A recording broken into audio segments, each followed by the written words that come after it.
حضرتك ان ان النادي الاثنين الاهلي مش بتلعبوا بيقول انا المباراه دي. واقع عليا ضرر؟ عارف النادي الاهلي بيقول لك ايه؟ انا بلعب ماتشيني، الماتشيني بتوع المصري مثلا في اسكندريه في برج العرب.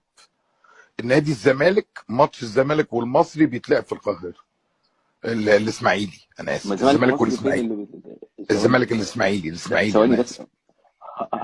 ما انا هقول لحضرتك، الزمالك والاسماعيلي بيتلعب في القاهره بالمناسبه ساعه الرئيس. ده اول ماتش كان يتلعب السنه اللي فاتت، قبل كده كنا بنلعب في برج العرب برضه طيب ماشي، ما بالمناسبه. انا ما وما هو كناش اول بنلعب، ما ان احنا اصلا كان استادنا برج العرب اصلا اول يعني. اول ماتش والاهلي السنه كان اللي استاده برج فاتت. العرب. اول يا ماتش استاذ السنه عمرو، اللي فاتت استاذ انا عمرو، كنت هو مسؤول عن الاهلي اتحاد لغايه الكوره السنه السنه اللي اللي فاتت. فاتت طب ما حضرتك قبل ما اسمعني بس. الاهلي يتعاقد على استاد والسلام ده، يا مش سياده كان الاهلي بيلعب المستشار، في برج سياده العرب وده المستشار، حضرتك ملعبه؟ سالتني، اسمع، سيبني رد بعد اذنك. اتفضل يا بص يا فندم، فندم، اتفضل. لا لا، اتفضل يا طبعا فندم. طبعا كل اللي حضرتك بتقوله قانونا فوق راسي من فوق، وطبعا لا يفتى ومالك في المدينه زي ما بيقولوا.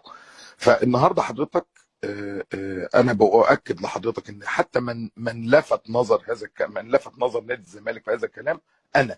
وانا اللي جبت امير مرتضى منصور قلت له قول كذا كذا كذا كذا كذا، وقول ان ده فيه اهدار مبدأ تكافؤ الفرص، واللي وده رأيي انا على فكرة، مش مختلف مع حضرتك، انا مع حضرتك مليون المية ان هو ده اللي لازم يحصل. بس حضرتك، احنا في جمهورية مصر العربية اما بيجي قرار امني او ايدك ولا تمثال ولا تجيب سيرتي، بس خد بالك القيد، الحاجه كل الناس دفعت وانا ما اقدرش استثنى نادي الزمالك، ما ينفعش. يعني انا النهارده ينفع ان انت تدفع الناس كلها وهنا لا اعدي؟ لا، ما هو اللي احنا كنا بنزعل اللي الناس بتعمله فينا عمري ما هعمله، ولا اتربينا على كده، ولا دي اخلاقنا، واحنا مش نصابين، واحنا مش بلطجيه، واحنا. فتقال لي الاتي: طب نعمل ايه؟ شوف لي حل. قلت له طب هشوف لك حل. انت عندك النهارده مستحقاتك في كاس افريقيا هتيجي لسه، دي مش جايه، دي لسه هتيجي. تعالى يا عم قول، تمام. ما الفلوس دي لازم هتدفع. مم. فاكتب قول تنازل على المستحقات بتاعه افريقيا. قال لي الله ينور عليك، مفيش اروع من كده. بعت انا واحد. كنت بتحلل. انا بحل، ده انا اللي بحل كويس. انا فاهم، كنت اه، بتحلل النادي. الله ينور عليك. راح باعت واحد: مساء الخير، ازيكم، وانا جاي امضي على ايه، على المديونيه. مين حضرتك؟ انا اسمي ما اعرفش، محمد بدر. طب يا فندم، هنا المفروض اللي يحصل حضرتك تجيب تفويض من النادي، ان النادي بيفوضك ان انت اللي تمضي على المديونيه، وانت اللي هتقول ان يتم التنازل عنها في الحاله الفلانيه.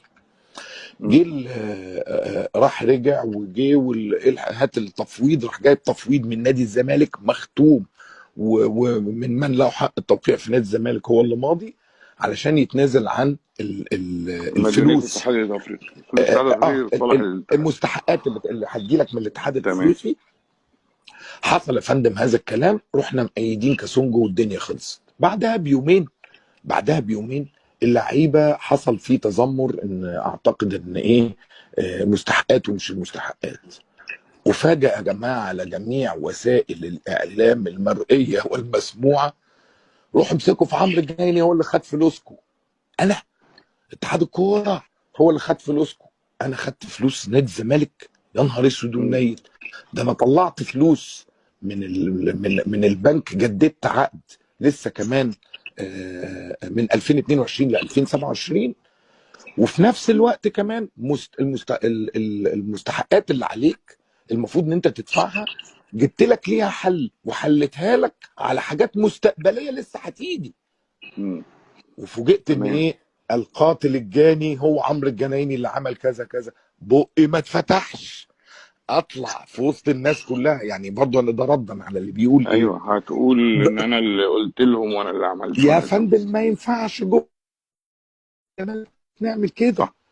هطلع اقول اصل انا وقفت قدام نادي الزمالك وعملت له كذا وكذا وكذا وكذا وكذا، يتقطع مم. لساني قبل ما اجرس نادي الزمالك.